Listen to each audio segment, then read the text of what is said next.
We're going to start. You good? Okay, so I'm Bev Hartline. I'm the Vice Chancellor for Research, and we're really delighted to have as our guest today, at his own expense actually, Dr. Joel Henry, who is both a PhD computer scientist and attorney, and part of a patent firm, or it's actually a firm that's more broad than patent. Right, full service, but mostly law patent. firm, headquartered somewhere in the Midwest. Milwaukee. Milwaukee, who's here to give us an introduction to intellectual property. You don't have to read all that. I'm not going to read all that. All right, I was going to say. Joel got me, but he did get his bachelor's degree and master's degree in computer science from MSU and a PhD from Virginia Tech. He later got his JD, which is the Juris Doctor, which is from the University of Montana. The Juris Doctor is the Doctor of Law, essentially. And thank you all for coming. I'm going to turn it over to you. Thank you very much, Beverly. And thank all of you for taking the time to come and share this time with me. I really enjoy getting out of my office and being able to talk to folks about intellectual property law.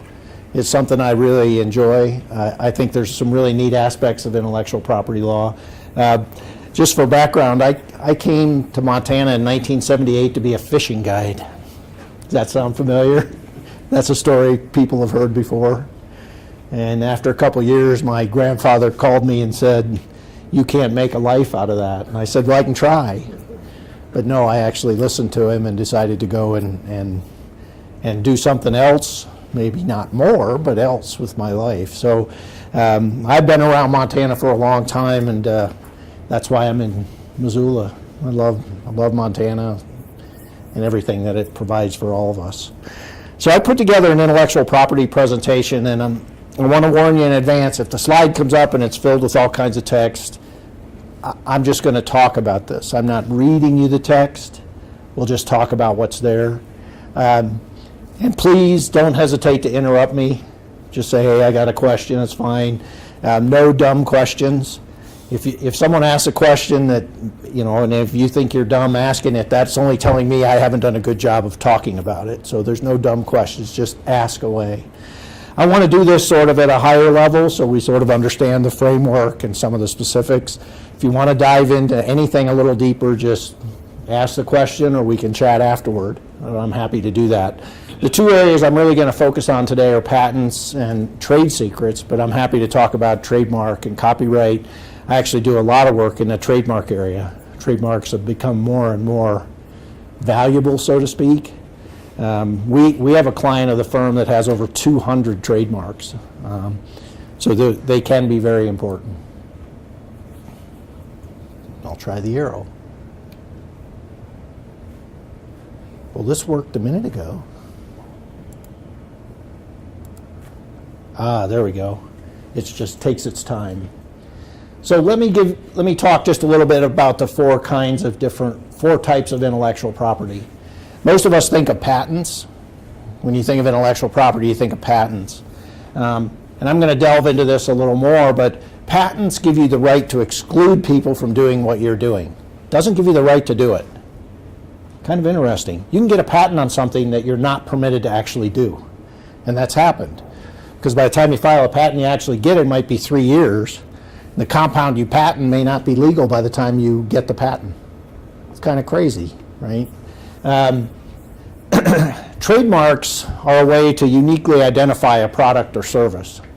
That's why companies like Coke and McDonald's are really interested in holding on to their trademarks, right? They don't want you driving down the road and seeing an M and pulling off and going in thinking that it's McDonald's when it's McFarland's, right, of Ottumwa, Iowa, whose hamburgers, are 60% beef or something, right? They don't want you to do that.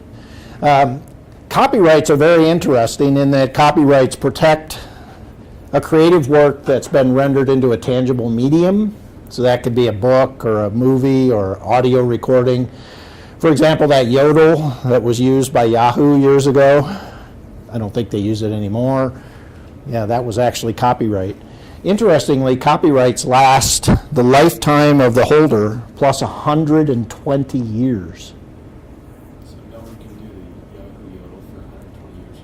after that person dies. Wow. I'm not sure that, 160 years from now, we're really going to be worried about the yodel, but that's true. Okay? Lastly, trade secrets.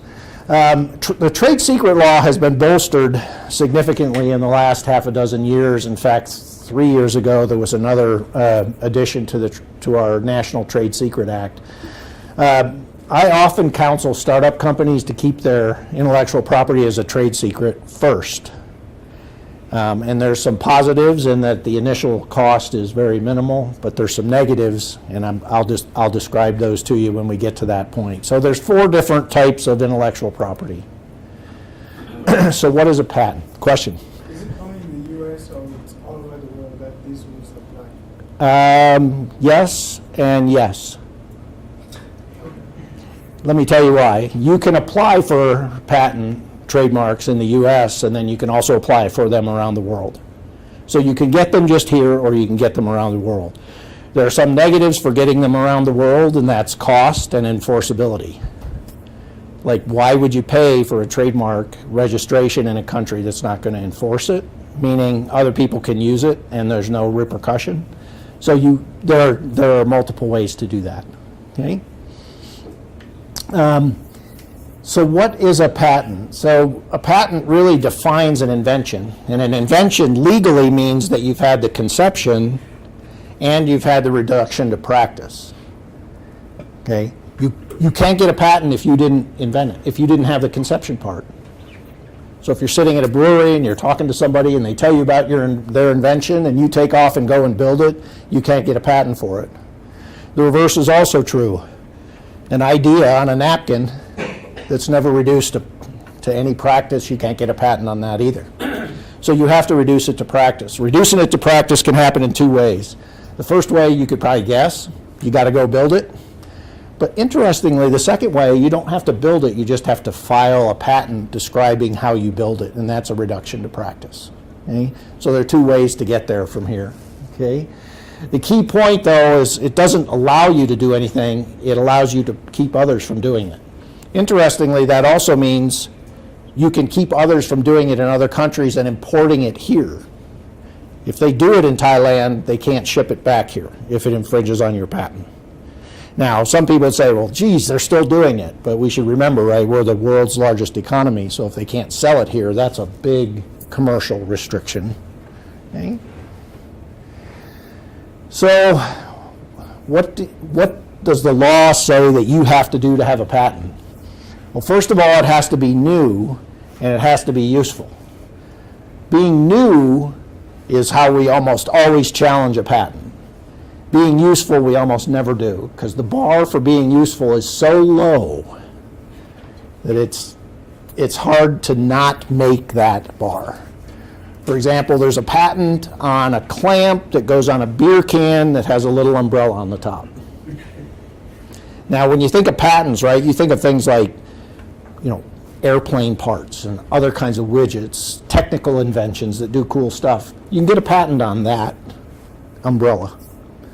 I guess that's probably useful if you're out in the hot sun or something, but that's not what comes to us. But the new part we often challenge, right? So new means it does have to be new and there can't be any prior art.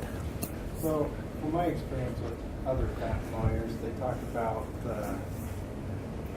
not uniqueness, I lost my train of thought, but Novelty. the novelty of it, how if it's novel or not, and how does that tie into? That's, for us, when we talk new, but when I go to court or write a document, I use the word novelty because that's what appears in the actually CFR and the regulations.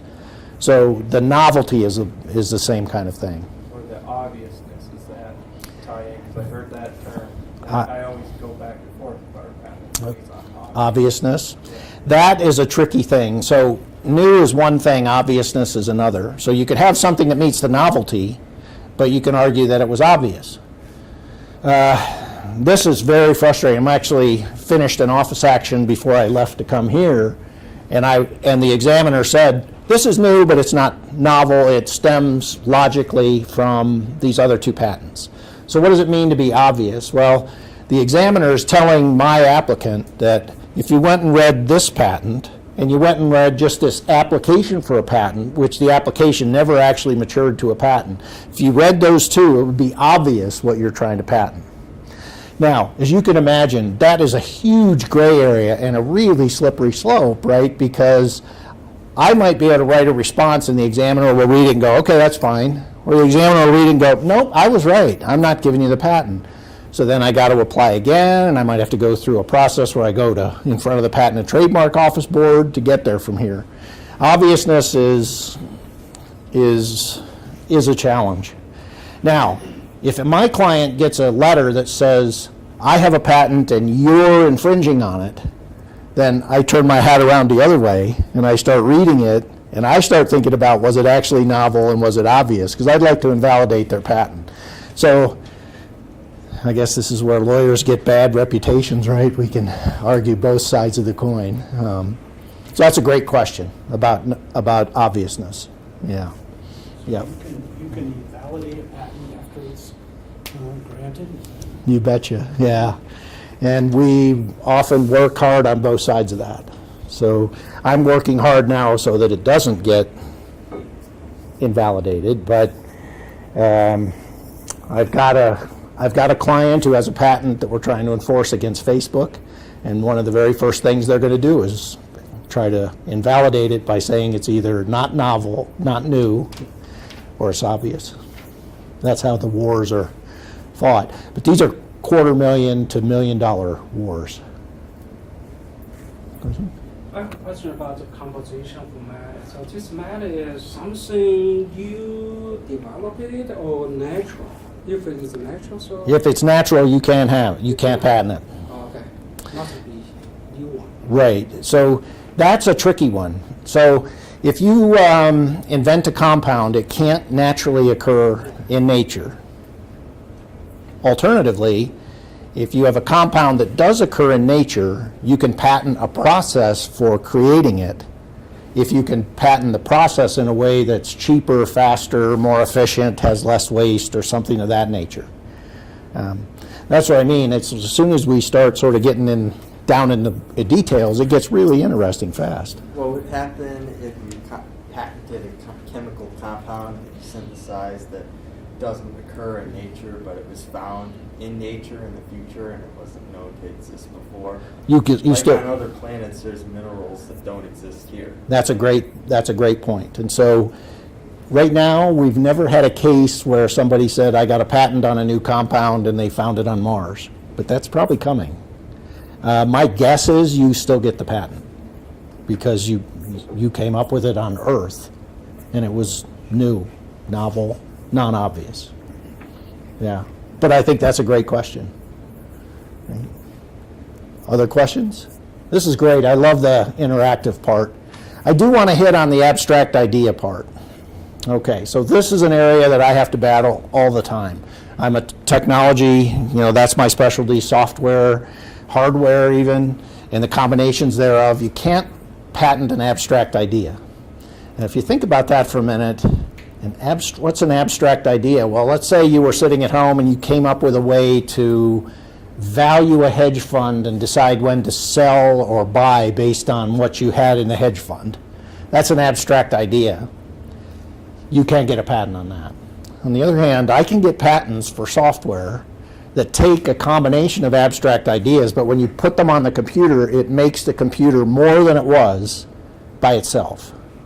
Now, by definition, any piece of software you put on a computer makes it more than it is when it came out of the factory, correct? So you actually, now the bar keeps getting pushed up in that you have to be able to transform the machine so that it does something in combination with the software that isn't an abstract idea. So essentially, you just It's tough. project. You have to be able to show that the computer can now do something that even though a person might be able to do it, one of my arguments recently was it would take a number of people, I don't remember the number, like 10,000 years to do what the computer can do in a few seconds. Therefore, even if it's an abstract idea, I've now built a new machine that can do something. So that's kind of where we go with that. Question? So computer software is sometimes copyrighted and sometimes patented. I mean, I know what the difference is between copyright and patent, but under what circumstances do you go which route? Okay. So if it's a startup company that doesn't have a ton of capitalization, I'll tell them trade secret and copyright. And then I'll look as their software develops to decide whether they're actually converting the machine into something more, and then that's when we talk about a patent. But the problem is, I'm also a software engineer. So you could copyright your software, and I can look at it and say, you know what, I can get around that copyright because I'll take this for loop that you have and I'll turn it to a while loop. Or instead of having the software call 4 or 5 different functions to do something, I'll make it 8 or 10 functions, or I'll combine them and I'll change the code. So you can get around the copyright that way. That's why copyright, some people would argue software is better protected by copyright. I would argue probably not. Probably not. Okay?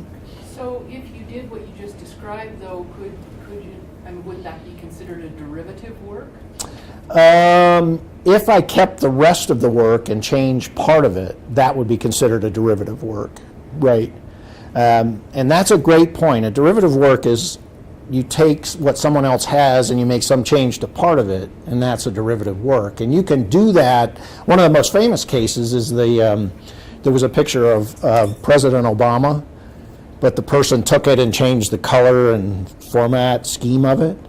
That was not ruled a derivative work because it was so close to the original and had the salient features of the original. So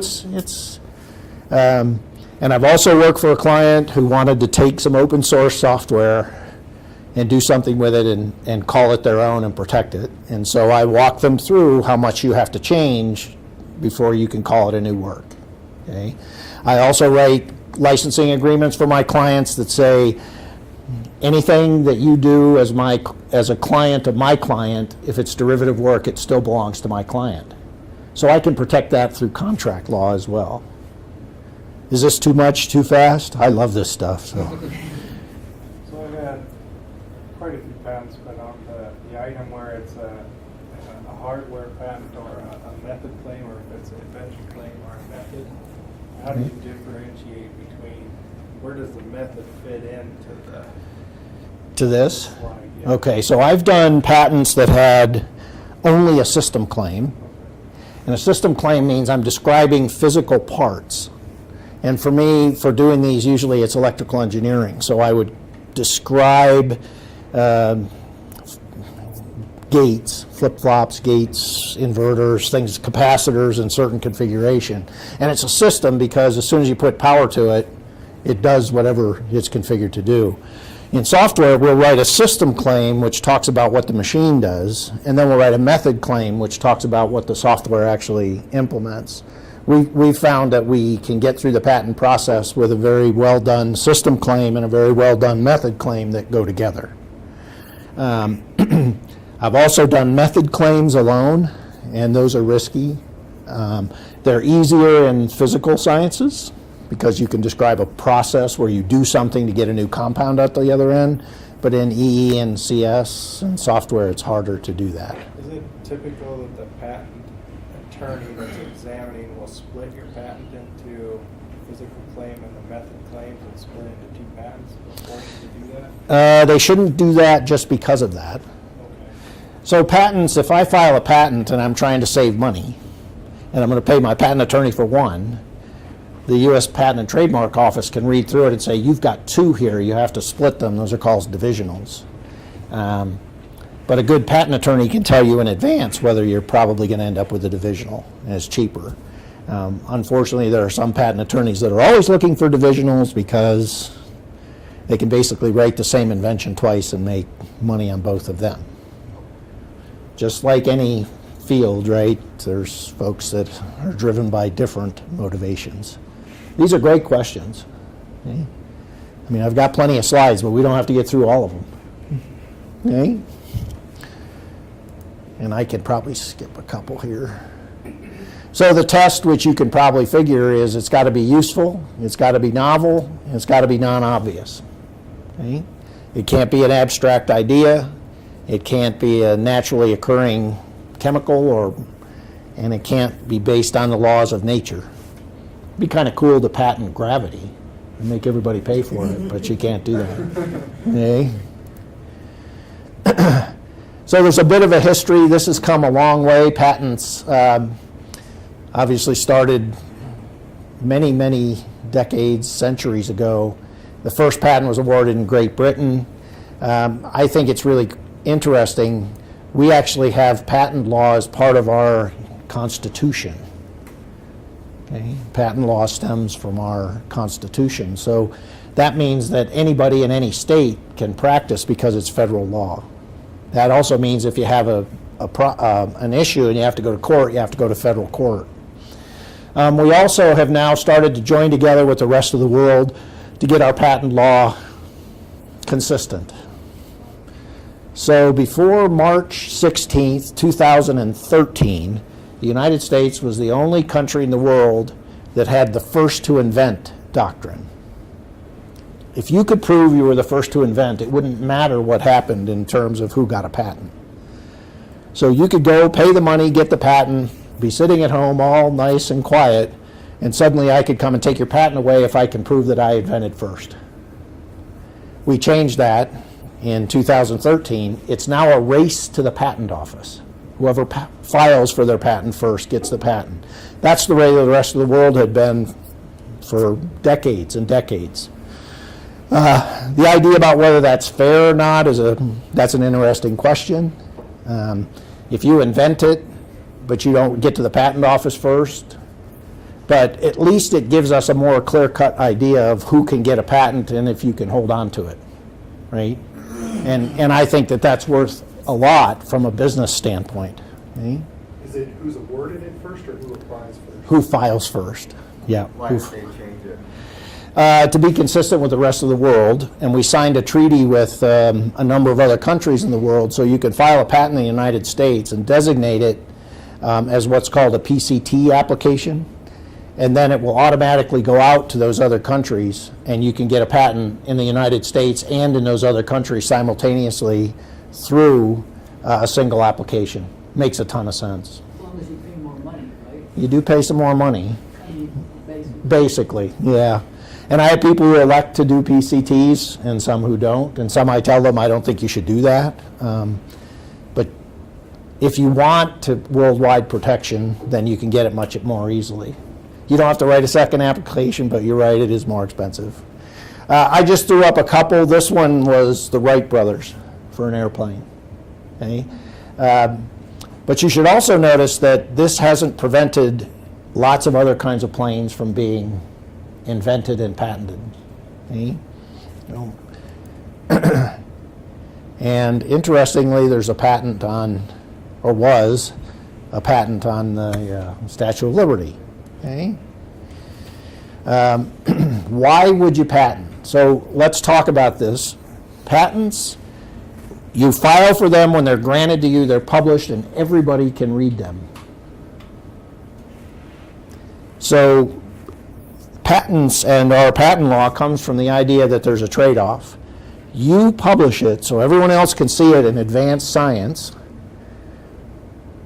and you also get to exclude them from your patent. But if somebody comes along and sees your patent and adds something to it, then they can get a patent on that. You follow me? On the other hand, if they implement your patent in order to do their next step, they're infringing on your patent. Everybody follow me on that? So it advances the science, but it does present some issues. If you can do what the previous patent did somewhat differently and add your step to it, then you can practice it. Okay? Quite frankly, right now, lots of folks are patenting additional steps onto existing patents they know to be valuable, and then simply coming back to the original patent holder and saying, I'll license you this new cool thing, because those folks can't do it because they have a patent on those extra steps. So that's kind of interesting. That's very different from trade secrets, and I'll talk about that shortly. Okay? You don't have to apply for a patent. There's no law that says you have to. Patents do create business advantages. So let me give you a couple real-world sort of examples. Someone I was talking with about Shark Tank.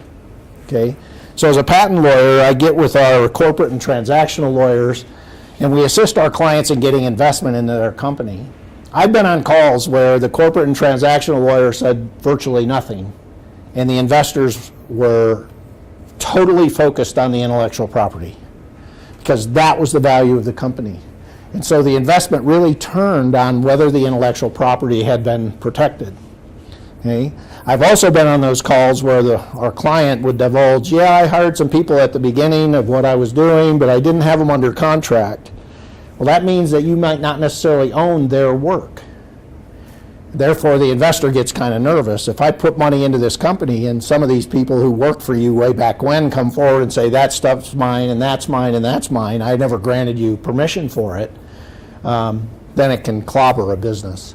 So there's there's a lot of sort of other aspects of getting patents than just this sort of boring sort of law thing. There we go. How far do you gotta go to, you have somebody working for you or whatever and helping you build this thing? How do you have to put it down on paper to make sure that you're protected so that they can't take it with them and go and start their own company? You betcha. Or come back and make claims against you. Yep.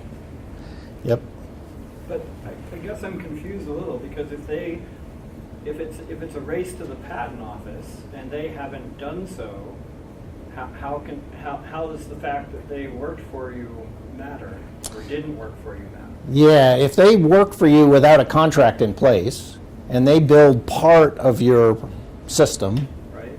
and I'm using general terms, they can go back and say, well, I own that part. So if you go file a patent on it, I'm going to come back and say, I invented that part, and I'm not on your patent. So I can say your patent isn't accurate in that I'm not listed as an inventor. Now, it often comes back in terms of things like, well, I wrote code that goes into your software, and because I wrote it, I automatically get a copyright on it. You don't even have to ask for it. If you're using it, you're violating my copyright. So you got to rip it all out, or you got to pay me a license fee for that. I see this more often well, besides software, that's probably number one. But number two is I see this in website development, logo development, tagline development, marketing materials. If we don't get those under a contract, those folks can come back and throw up their hands and say, you owe me. Now, there's more to it than that, because if I ask you to make a logo for me, and that logo you make could only be used on my product, and you come back and say, I own it, I'm going to say, no, wait a second. You couldn't have done anything else with that, then give it to me. But the law can be kind of dicey in that regard. So I guess I was assuming wrongly. I was always under the assumption that if I had a contract with someone, or I worked with someone and I did something, developed a logo, wrote a wonderful whatever it was, that I'm work for hire and it belongs to them. If there's a contract that says you're a work for hire, yes. So the work for hire should explicitly be in the contract. In addition to other language that I have and put in all those contracts as well. Yeah. And I recently had a person come to me wanting to file a lawsuit, but he had sat on his rights for about 10 years. And I said, 6 years ago, I would have taken your case in a heartbeat, but you can't sit for 10 years and then come back and say, that person owes me for the use of that logo on every single, this isn't exactly it, but I'll give you the idea of scale. On every loaf of bread you put my logo on. So, yeah. And actually, I have another client that's on the verge of getting a 7-figure investment. And now I've found out that he's using some images in his product, which are salient and important to the product, that he did early on with someone he didn't have under contract. So we're actually going back now and buying the copyright, the rights to that copyrighted logo or images from that person. And they have a lot of leverage. Now, fortunately, they're being fair and nice, but they're still going to have to write a check to get them to sign the paper that says now it's yours. So, How much does that cost? how much? How much does that cost to buy previous rights for Yeah, and I'm going to use the lawyer answer, which has two meanings. It depends. And sometimes, I'm going to tell you the truth, sometimes us lawyers say it depends because we don't know. We have to go back to our office and figure it out. And sometimes we say that, which I'm saying it now, it depends on the circumstances, the facts that go with it. We're going to be able to write this. My client now is going to be able to write a check for less than $1,000. And given there's a 7-figure investment, I think that's pretty good.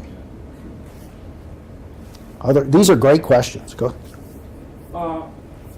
About this third one, if discussed or distributed to collaborate or customer for the application. Now, if we submit a manuscript to a journal, and then I change the idea, okay, I wanted to submit it as a patent rather than publish it. But I already submitted, so I retract it and then apply for the patent.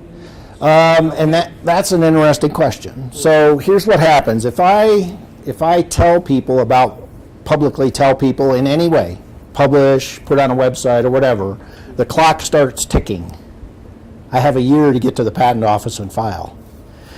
If someone goes there before me and I can prove that they stole it from me, then I can keep it. But if in that year someone else comes up with it tangentially or otherwise, comes up with it spontaneously, and didn't ever see that you had it, and gets to the patent office first, you're in trouble. Now, that said, if you published it somewhere where they should have seen it, then if I'm your lawyer, I'm going to go and try to invalidate their patent by saying it's not novel, that you had prior art. But then you can't get a patent either. All you're doing is stopping them from getting one, which is not necessarily a nice thing to do unless your company wants to sell and all that. So it says before an application is on file. Do you mean for a preliminary patent application or the full-up patent application? Okay, that's a great question. So we can do what's called a provisional patent application or a full patent application. A provisional patent application can be as easy as taking your research paper, slapping the U.S. Patent and Trademark cover sheet on it, and sending it in. And when we do that, you get a mark. And you have 365 days to convert that to a full one or lose it. Now that can hold your place in line, which is really nice, and you can get a filing date that's when you filed that provisional patent application. If your patent is eventually issued, you don't have to pay for that year, meaning it's not subtracted from your patent term, which is typically 20 years. Do you follow me? So you actually get a year buffer, and then if you convert it to a full patent, a non-provisional, and it gets issued, your date starts at that filing date, not the provisional date. It doesn't count against you. Now, what we have found, though, in practice, is that the quality of the provisional patent has a lot to do with what rights you get later. If you submit a research paper, slap a cover on it, put it in, later someone else can argue as to what that contained. So we have, and I'm not suggesting this is perfect for all universities, but we have like Arizona State, South Florida, Notre Dame, and others that have us do provisional patents, but we will always write at least one claim, and sometimes a few more. Now, Patent Office will tell you, you don't need those claims. But we found when we go to litigation, having the claims is incredibly valuable because we can point back and say, those claims are what I'm claiming in my invention. And they're written in language that all patent attorneys understand. Okay? So to get back to your question, oftentimes I'll have someone come forward and say, I'm starting my company. Here's my idea. I need to protect it, but I only have $2,500 in the bank. And I'll say to them, let's do a provisional at a lower cost, gives you a place in line. Now you got a year to figure out whether your invention is worth anything or how you would sell it or what you'd have to add to it and all that kind of thing.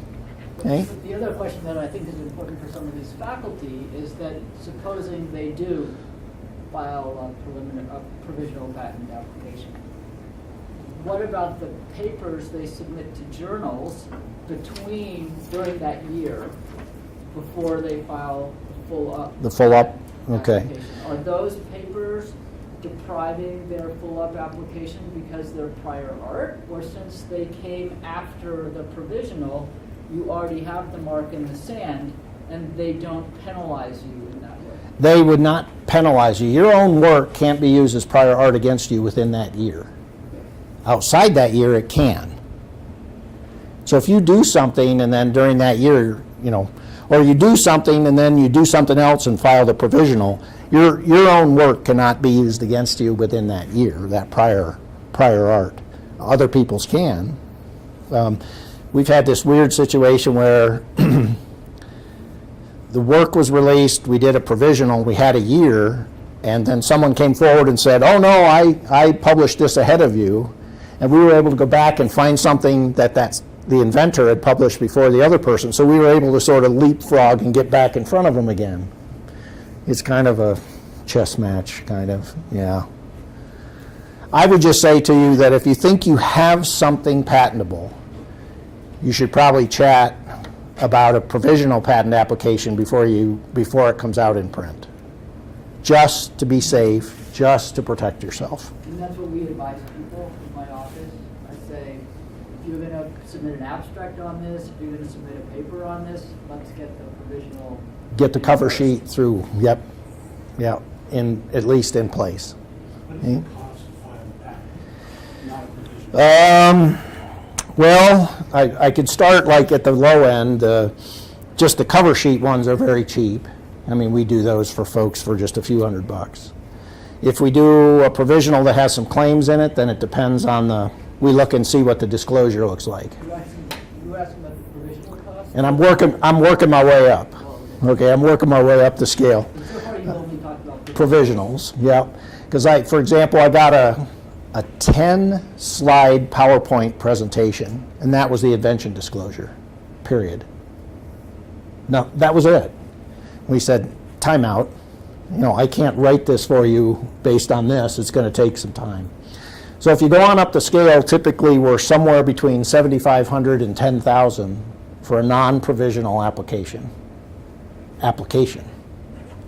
And then it depends how many office actions we get. So what I mean by an office action, if I submit your patent and the examiner comes back and says, this isn't novel, and I have to write an office action, which is an argument that it is, those can be $1,000 or $5,000. And you can have multiple office actions. We have them that have had, say, 3 different office actions.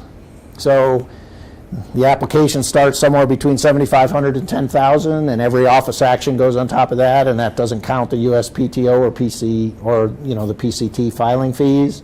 filing fees, but they're little, aren't they? in the scheme of Compared to things? this, yeah, a few $1,000 along the line, yeah. And then there's an issuance fee. Congratulations, you got a patent, send us a check for $775. I think it's $770 to be fair. So you're sort of like, yeah, and you write another one. So yeah, and I've had patents, especially on the chemical side, we've had them go, $50,000, $60,000, $75,000. And I have a client who spent almost $100,000 on an electrical engineering patent. But he had 3 office actions, which we fought, and then he went to the Patent and Trademark Office and went through their hearing board. That alone, with preparation and the arguments and everything, that was another $25,000 at least. Expensive. But this was a client with pretty deep pockets. And it went with a product we probably use every day, many of us, so it was probably worth it. If you're Microsoft and you're building new features into Visio, for example, and you're spending $40 million to do that over a 2-year period, spending $100,000 on a patent to support it, it's not a round-off error, but it's not a lot. So if you fail to file the full application within the year's time, what happens? Then you lose that year priority, and you can still go back and file later, but if anybody has disclosed that can be prior art against you, and then you can't get your patent. So you could invent it first and let the provisional expire, then come back and file, but if somebody in that year came forward, you've lost that whole year, and it could be prior But filing a art. provisional isn't a disclosure on the part of the patent office? No, because they're unpublished. Okay, gotcha. That's really cool. That's nice. So that's a good point, and it has a huge economic issue with it. So if you file a patent, a provisional patent, it's not published. No one knows about it. Then let's say you say, oh my God, I don't want this to ever be published. I'm going to protect it with a trade secret. You can go back and tell the U.S. Patent and Trademark Office, never mind, I'm abandoning this, and I don't want it published. And then you've been able to keep it. Okay? There's some caveats to that too, but still. So there's some ways of getting around that. Okay? So what are the pros and cons when you apply for a patent and it's in the to publish the patent during the patent process, or to not, or keep it Yeah. private? Um, Do that so people don't try to help out the other? at it? Yeah, because there's another part of this, and that is after 18 months, your application publishes. Your non-provisional application will publish after 18 months. The ability to get any feedback on your patent before 18 months is really difficult. I mean, sometimes they turn around in a year, 14 months. Most of the time, it's 16 to 20 months before you hear a single thing. I tell my clients, congratulations, we just submitted your patent. It just disappeared into an enormous black hole in the atmosphere, and we're never going to hear a thing about it for 14 to 20 months. And it's true. I can call them. I can email them. Doesn't matter. Now, you could pay a fee and get it expedited.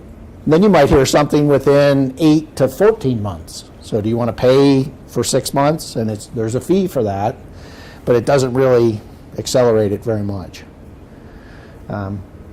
That's a huge thing for me and our clients is time. So let me switch to trademarks just for a moment, and I'll try not to run down the rabbit hole too far. A client calls me and says, I have an online business and I'm listed on Amazon and I'm selling $100,000 worth of product every single solitary month. And now suddenly counterfeiters are showing up on Amazon claiming to be selling my product, which I've never sold to them, using my images off my own website. And my sales are now going to 80 to 60 to 40,000 a month. So what do? The first thing I do is write a trademark or a design patent to protect their product, and I put it in. They can lose to counterfeiters for months and months because it just takes months and months to get a trademark through. And I can go to Amazon and say, stop these counterfeiters from doing this. And they'll say, absolutely, send me your trademark that's been allowed. Send me your patent that's been allowed. And so there are some ways around that, and I've been able to make some movement there. But that's real loss to real people running a real business. And it's all based on the fact that we have to wait this long for the Patent and Trademark Office to get there. In fairness, the Patent and Trademark Office has a budget, and they can only hire so many examiners, and they can only examine so many at a time. And they literally get millions every year. So it's a challenge. Right? And it'd be very frustrating if you were making $100,000 a month off your product and then suddenly you saw that go down and down and down. Okay? Other questions? Can a Sure. company name be trademarked? You bet. Can. Yep. You can trademark a company name, a product name, a tagline, a logo, an image, the Nike swoosh. Yeah. Is there a way to research company names to find out they've been trademarked in the past or not? Absolutely. That's one of the services I provide to my clients is to say, what do you have and what do you want to trademark, and then giving them an opinion on whether they can get it or not. And I'm not always right. I mean, right now I have the second office action on something I thought would go through, and I don't know if it's the examiner or what, but that's just what we go through. Yeah. So what if you have a blog or something and you're doing this certain thing? Is there anything that is automatically your property just because you started writing it down? Copyright, yep. If you wrote it and put it on your blog, you own the copyright to it. If you wrote it and put it on your blog, like the name of the blog, you could put a little TM sign, and that little TM under it, if you've ever seen it, that's just putting everyone on notice that you intend for that to be your trademark. And that helps me as your attorney later, but you should also, if you really think you need that, we should file and get it registered.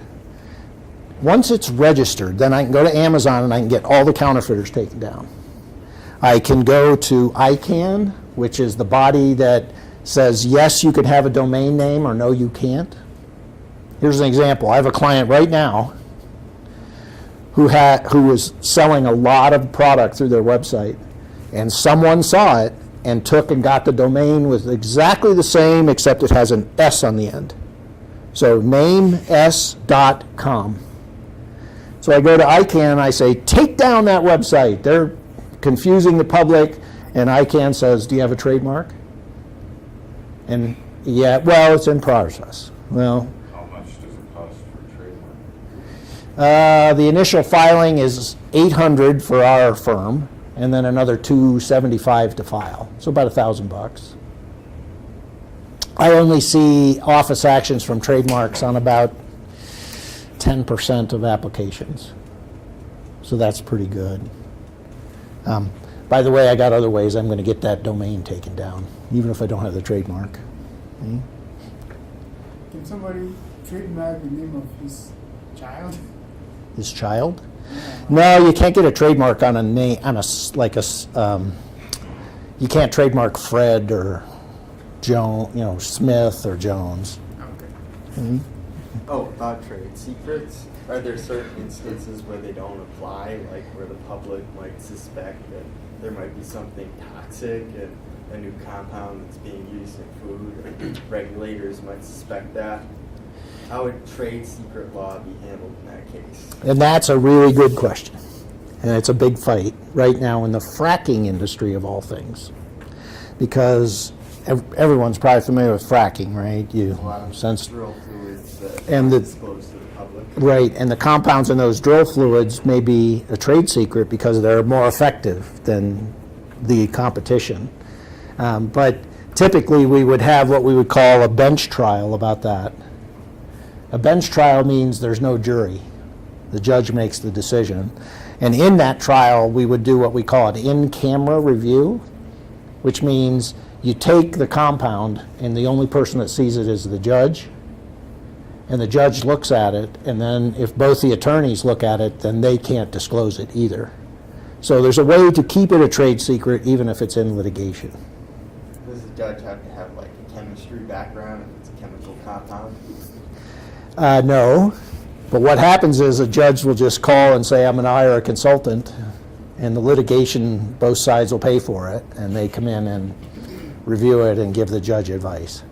Oh, and this, what you were saying earlier about trademark law, like you gave the example of a guy who has a business on Amazon that's selling $100,000 a month. That's a lot of money in products, and there's these counterfeiters that are using a logo very similar to his that are making him lose money.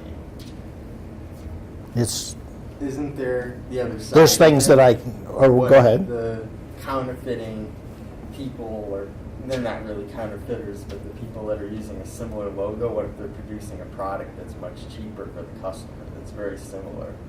Like maybe a headphone that does the same thing, but it costs a lot less? You can do that as long as you don't market it such that it'd be in a way to confuse the public about the origin of the product or service. That's our legal term, the origin of the product or service. Yeah. And my client right now is just, their hair's on fire because they've taken, get this, they even took their FAQ page. They copied the FAQ page, put it on the new website, and just changed the formatting. The words are exactly the same. They even took their logo and their pictures and put it on there. It's outrageous. Can you recover that though? The problem is that these folks came to me to do a design patent to protect a design patent is different than a utility patent. A utility patent is what something does. A design patent is what it looks like. So you could have, say, a design patent on what the outside of a Pizza Hut restaurant looks like. So they have a design patent on what their product looks like. And that's filed, but we're just waiting for it to be issued. But the law does give me some tools. And one of the tools is if you see this patent, this product has a patent applied for it, you know it's been applied for, and you still use it while the application is pending, I can come back and get after you for your profits. And I can get treble damages, meaning 3 times. So you better make your money and get out quick. But if the patent never issues, then the whole thing goes away. So it's a risky deal, if you will. So are there agreements with like trademarks and logos? Because like in sports, you see logos that are identical, like University of Georgia and the Green Bay Packers. If you're colorblind, you don't know whose helmet you're looking at. That's right. So does that school and like the Packers organization, do they have an agreement saying you can use the G or we own the G, or how does that work? Well, on that, they don't have an agreement, and both those organizations have applied for a trademark for that with the color. So they're okay. So how is that any different than that picture of Obama? Couldn't you get a trademark if the guy that changed the color on the picture of Obama? Yeah, but that one was based in copyright law.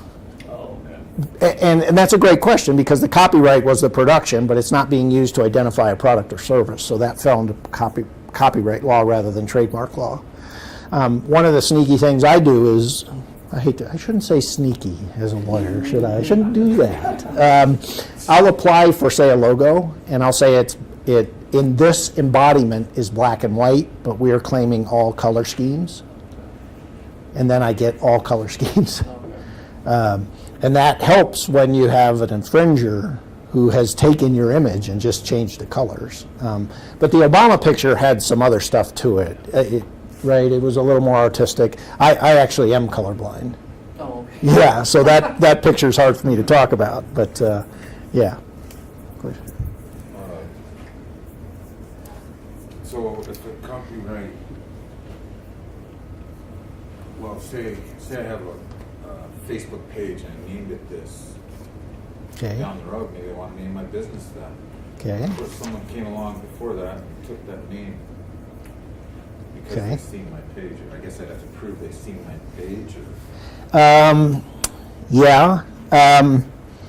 There are, well, see, that one you would own the copyright. If they took it, I could go after them for copyright infringement.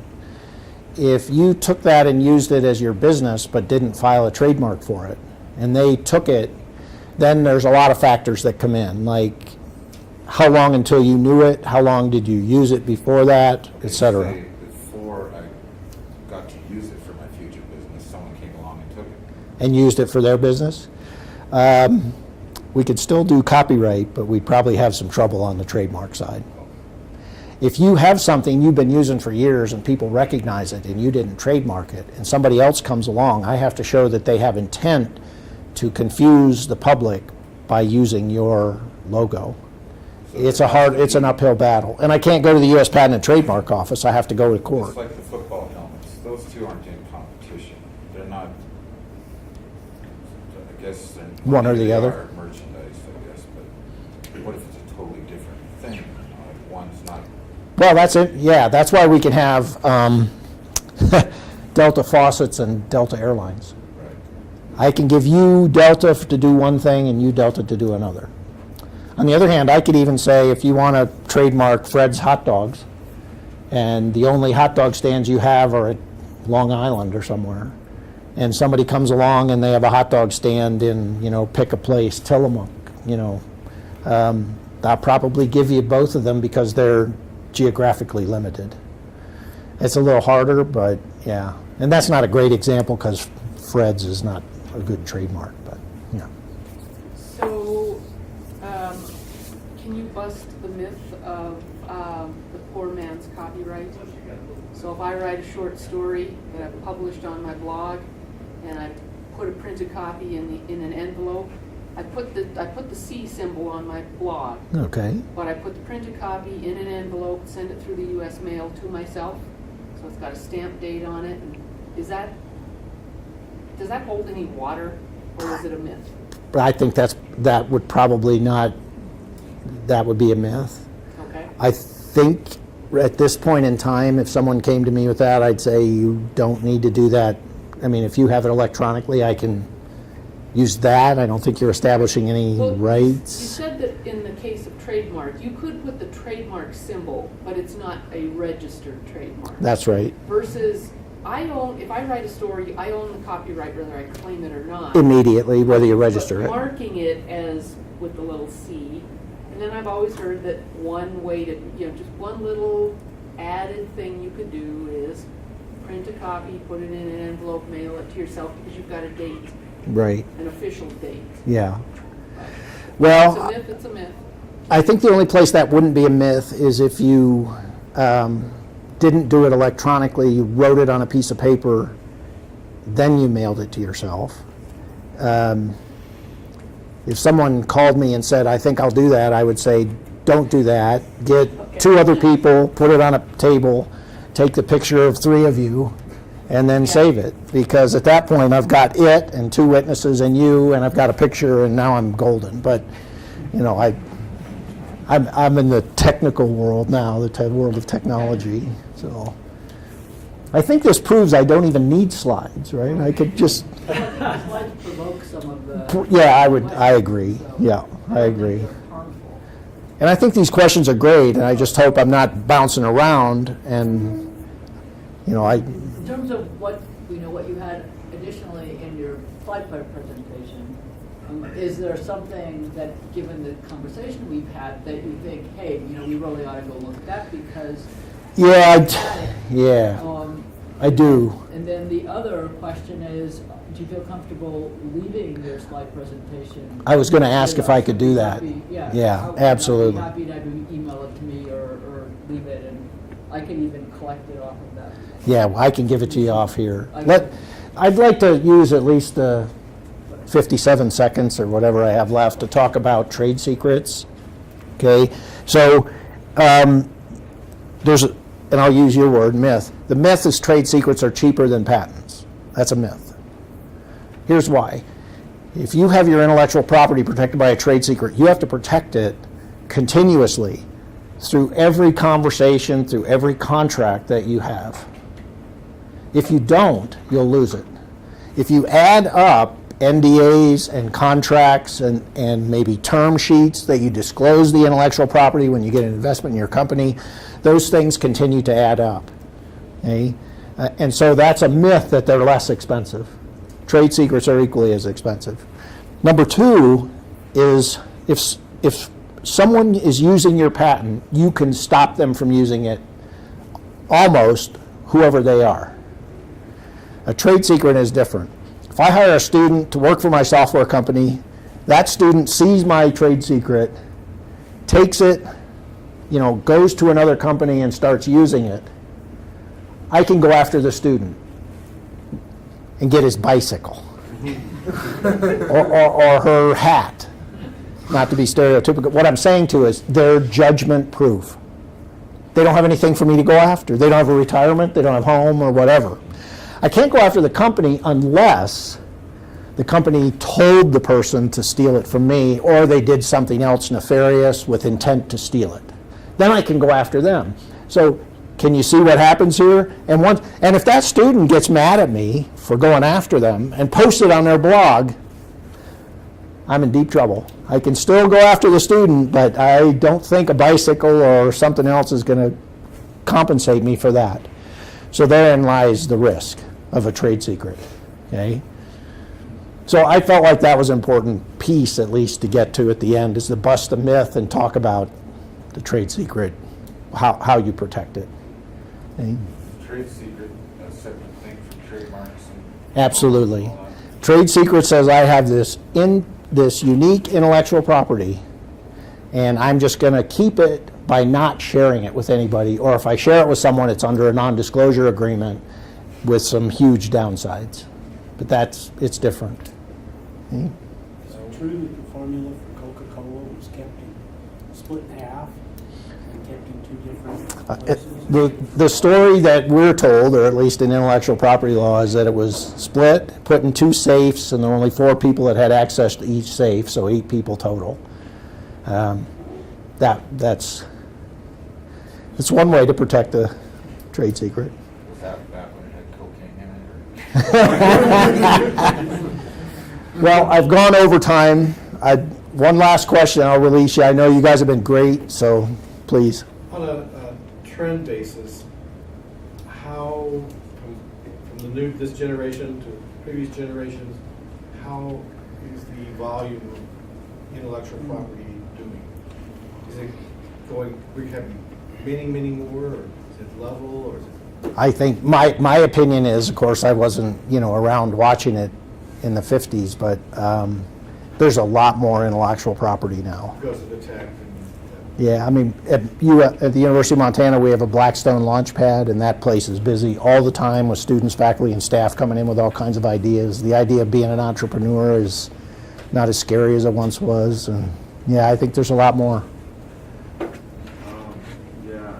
So like all this is in a gray area on like the internet, because the internet's free, open source, public domain, and unless they implement the law, whatever they're trying to do, and like censor the internet. But how come like Napster they put up, and like for example Metallica, I don't know if you ever heard that whole thing where they stole Metallica's music or whatever, and so Metallica tried to sue them, and I don't remember if they won or not, but that still happens like all the time, and people will upload like videos of movies and all sorts of things, and they say it's a fair use on their YouTube channel. Some people say like, oh, this is a fair use thing, like I can use this to educate somebody, but technically they're copying it and putting it out for everybody to steal.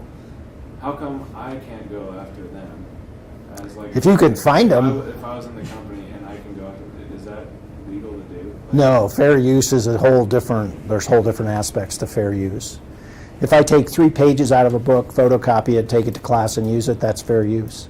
If I take all but 3 pages and take it to class and hand it out to students, that's not fair use. Because that's exactly what, they literally will up, like I watched the movie American Beauty on YouTube for free, and the guy put that on there, and then like in the background of his video, I had like stars to make it look like it wasn't the original movie.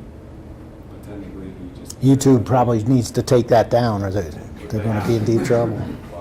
So technically I could steal that movie and do whatever I want. I would discourage you, but you could. I mean, I had a client whose son was downloading movies that were of the adult entertainment variety, and I advised him to pay, and he paid several $1,000s to But get is out it of hard, that. like as like in your position as a lawyer, to go after whoever user on YouTube or whatever person? That's hard. Because it's so easy in real life just to say, oh, you did this, we're suing you now, or whatever. But you got to find them. They got to. But on the Yeah. internet, it's just like this huge shit show. Yeah, it is. Get through everything. It's, Absolutely. Well, thank you all very much. I'll hang around if you want. Thank you. I'm happy to field some more questions, and I'll leave the slides. Okay? Thank you. That was great. You guys are fantastic.